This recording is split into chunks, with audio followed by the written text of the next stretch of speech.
What's going on, everybody? It's Kyle Figley. I'm here on CBR at Comic-Con. Mr. Joshua Williamson, writer of The Flash, Justice League Odyssey, and the incoming Batman, Superman from DC Comics. You just mentioned that last night you were at, or 2 nights ago, you were at the Batman Gala event. Yeah, and it was awesome. I just had Todd McFarlane in here, and I saw that you were tweeting about this, and I was like, so Todd, you know that people were eavesdropping on you and Frank Miller talking.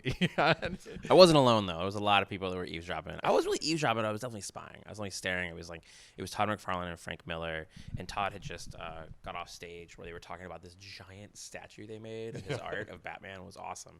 And Todd is very entertaining to watch, and so he got off stage and he immediately went to Frank Miller, and the two of them started talking, and the presentation was still going on, but me and a couple of creators that were kind of around were all like, I just want to go over and listen. You couldn't hear anything because it was so loud, but you could tell they're having a good time, and I forget that they've known each other for a long time. Yeah, they worked with each other a long time ago, and I think Andy Corey was the one that he tweeted at me an image of the Batman Spawn crossover, and I forgot all about that. Yeah, with the batarang in the face. Yeah, that always bugged me. This is super nerdy stuff, but it always bugged me was that after that issue in the Spawn book, he always had the scar on his face. Oh yeah, he had it stitched up. He stitched up, and Tom McFarlane was like, "That wasn't from the batarang," and I was like, "Come on, dude, it's clearly from the batarang. Come on." But yeah, I wish I could have listened in on that conversation a little bit, because I've gotten to talk to Frank a few times, and he's always great. He's always interesting. He always has something to say, and he's very insightful to things. Even the other day, I was just talking to him about Batman and Superman, and we started talking about his favorite Superman stories and his favorite interpretations of it. It was just spur of the moment. He just started,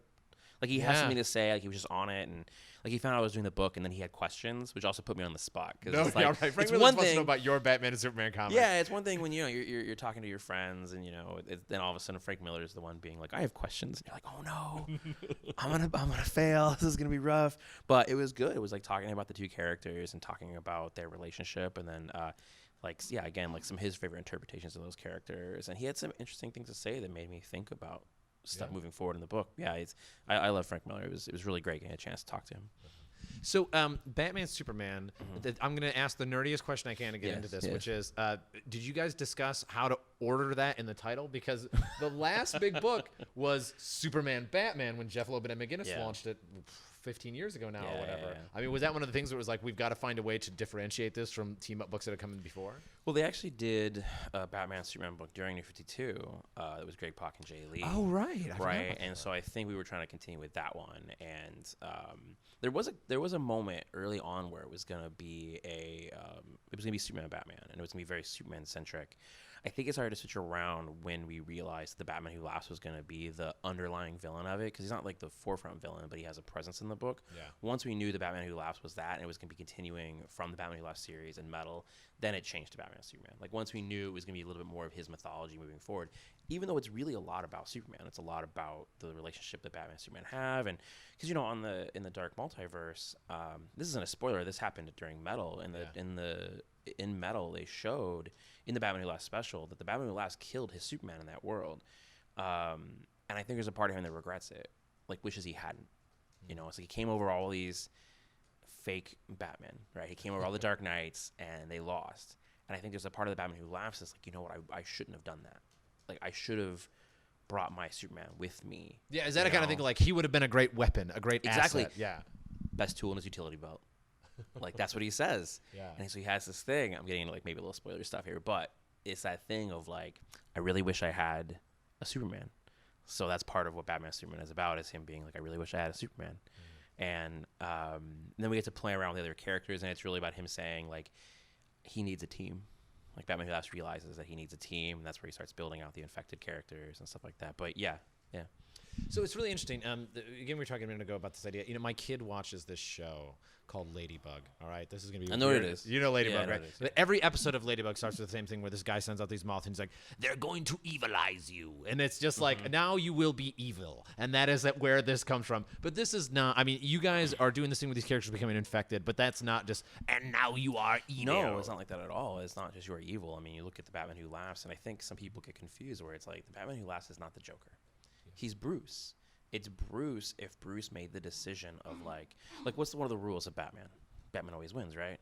Not really. Not at all costs. No. But the Batman Who Laughs is I'm going to win no matter what. every dark, every horrible thing I've ever thought of, I'm going to win. And if anything is above me, anything I think is a danger or a threat to me, I'm going to take out. And like Batman would never do that, but he's thought about it. Yeah. Right? We know he has. We know about the Tower of Babel. We know he's had these thoughts. He knows how to take out every single person. He's thought it through, but he would never do it, right? Batman Who Laughs has no impulse control. He is like, no, I'm going to. He's the apex predator. He's going to take out anything that he thinks is a threat and use everything at his disposal to do it. That's not evil necessarily, right? But it's the idea of that. Like, he's just all the worst possible thoughts that Batman has ever had come, manifested. So when he goes around and he infects these other heroes, that's what happens to them too. Some of the characters have real reasons to be angry in the DCU. They have real things they're pissed off about, but they've kept some of that anger buried, and now it's going to be unleashed. Not to get into too much in the spoilers of some of the characters, because we'll reveal them as they go. Yeah. But you'll see in some instances they're not evil. It's just this version of them that is very angry in some places, and now that is going to be unleashed, and they're going to take it out on some people.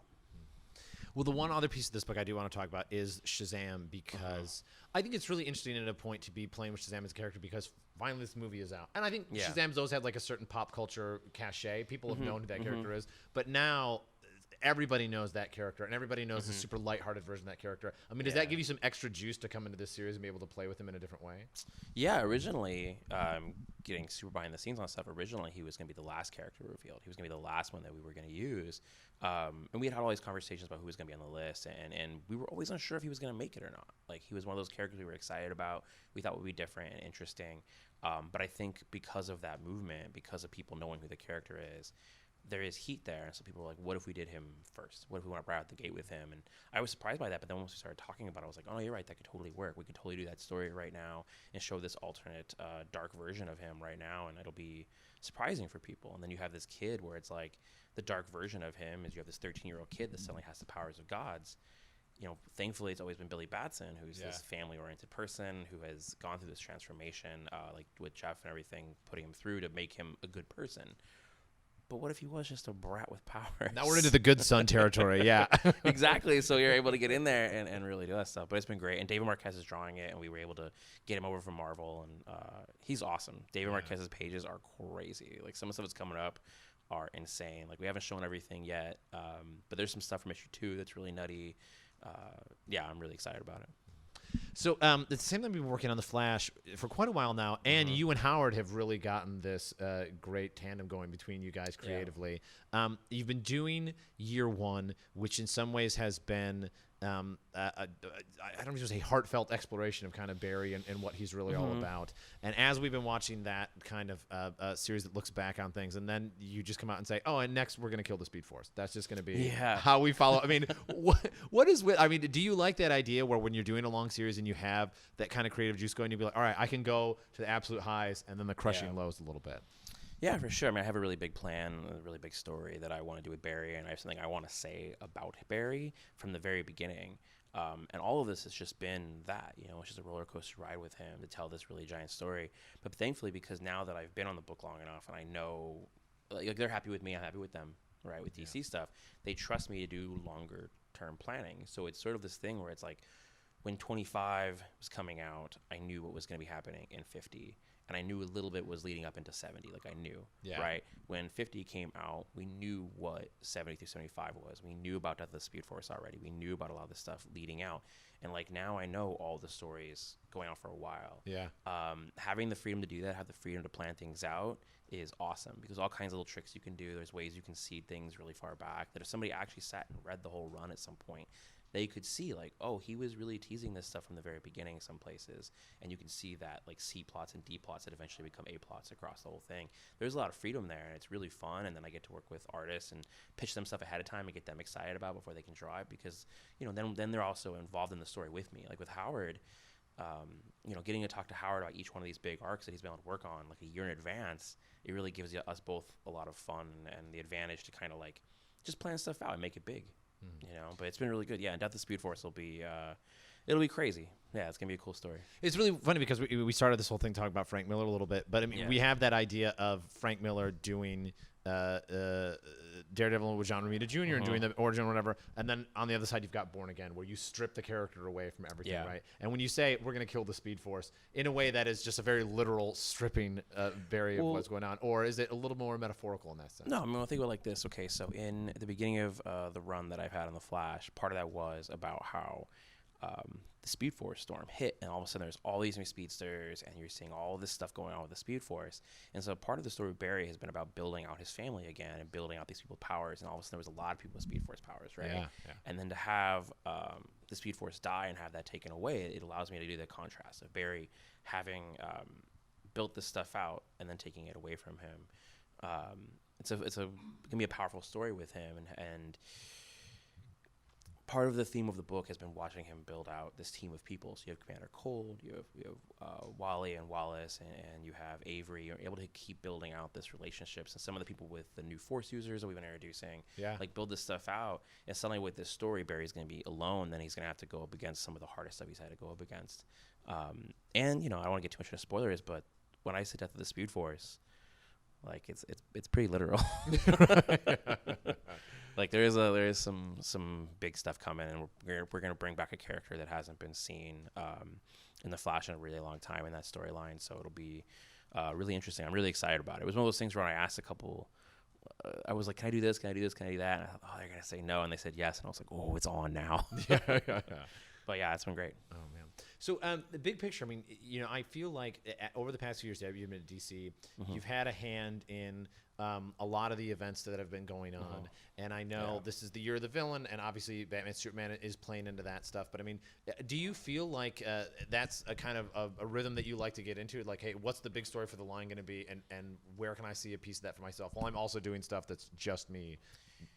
Yeah, when I came back, because I had been in DC for a little bit and left for a few years and went and did mostly creator own stuff. When I came back down, was one of my priorities. It was like, I want to be in the room. Yeah. Like, I want to be in the room. I want to talk about the line. I want to talk about the events. I want to be there and be in part of the conversation in the really big stuff we're doing. That was really important to me from the beginning. And I was honest with them from like day one of like, I want to be in the room. Yeah.